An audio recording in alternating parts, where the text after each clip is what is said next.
Hey, what's up everyone, it's your girl Brain Shanae, and today I'll be sharing with you my Asian Readathon wrap up, so please stay tuned.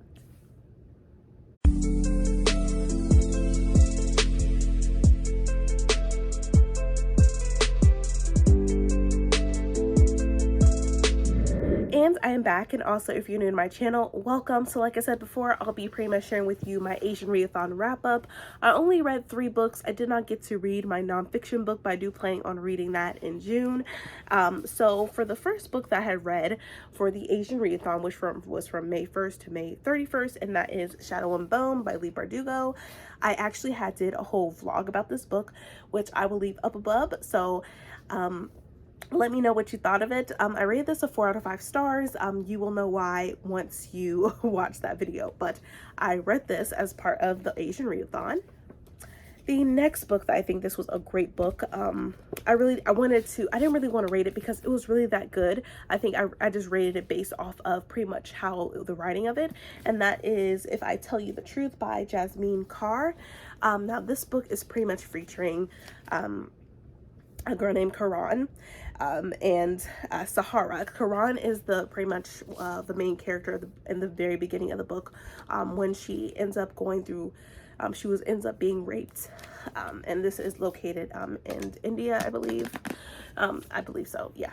And so she's ended up being raped, and her mother pretty much feels like it was her fault and not the man's fault, and pretty much she wanted her to abort the child, pretty much when she was on her way to Canada, because that's where she was going to finish her education. And then after she finished her education, she was going to marry somebody, because she was betrothed in a way, and so she did not end up doing that. She ended up pretty much cutting off her family in India and just living her life in Canada with her best friend that she had pretty much met around the first day that or a couple days since she was in Canada, and they just hit it right off. And then in the process, her and her best friend went through it together.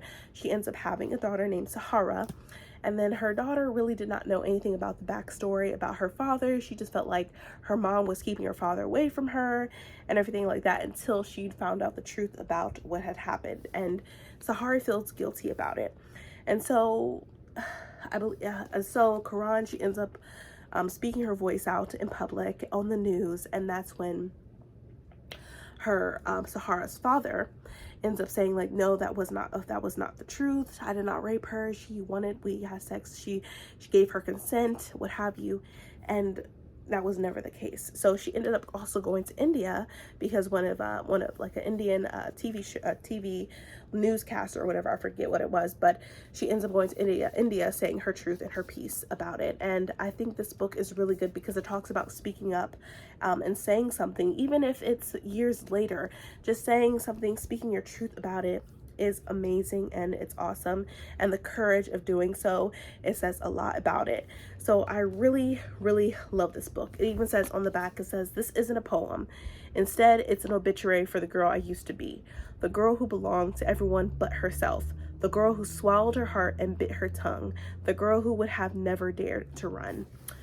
And then also I can give you even the synopsis. It says, "If I tell you the truth that I've dug from the hardened depths of this chaparral filled dirt with these aching, bloody hands, would you believe me? Would you still love me? In a world that intentionally silences the voices of its most marginalized communities, what does it take to be heard?" Karan leaves her home in Punjab for a new start in Canada after a sexual assault, which leaves her pregnant. But overstaying her visa and living undocumented brings its own perils to both her and her daughter, Sahara. Sahara would do anything to protect her mother. When she learns the truth about Karan's past, she feels compelled to seek justice, even if it means challenging a powerful and dangerous man.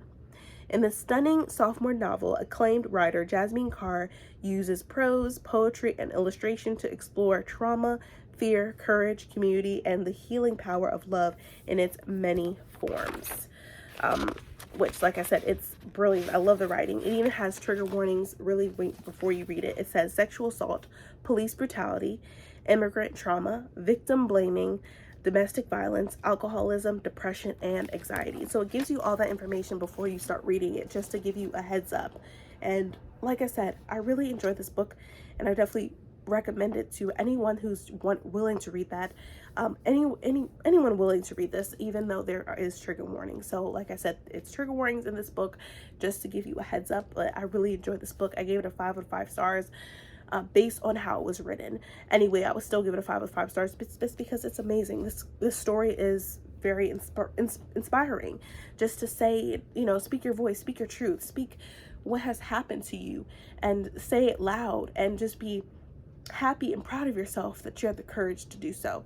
So literally, I love this book, and this is also the second book that I read for the Asian Readathon. Last but not least, I had read this. This is the Fairy Loot edition. I really enjoyed this book. I gave it a 4 out of 5 stars, and that is These Violent Delights by Chloe Gong.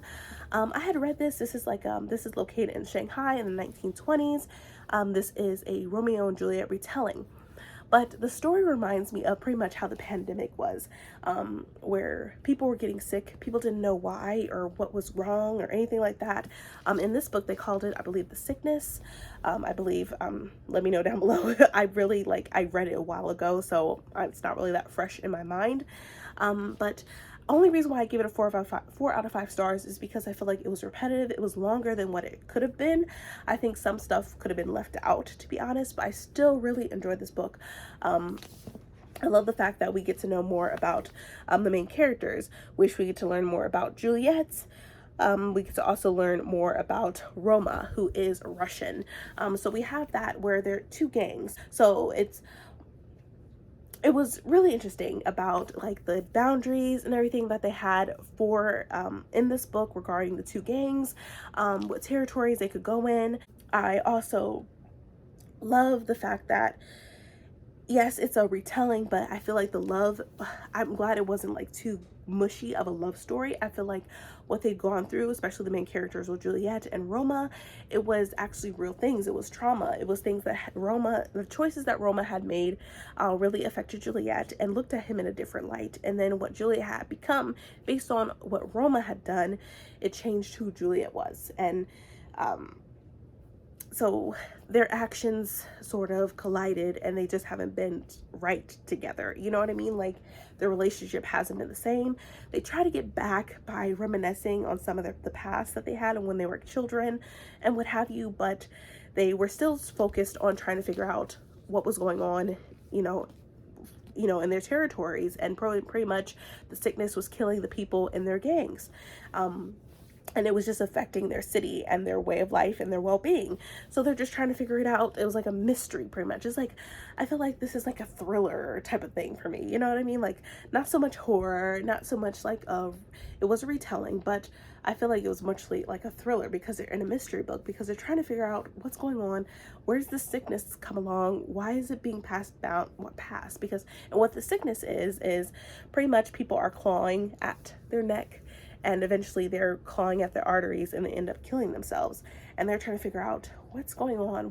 Are they psychotic? Something wrong with their brains, like mentally?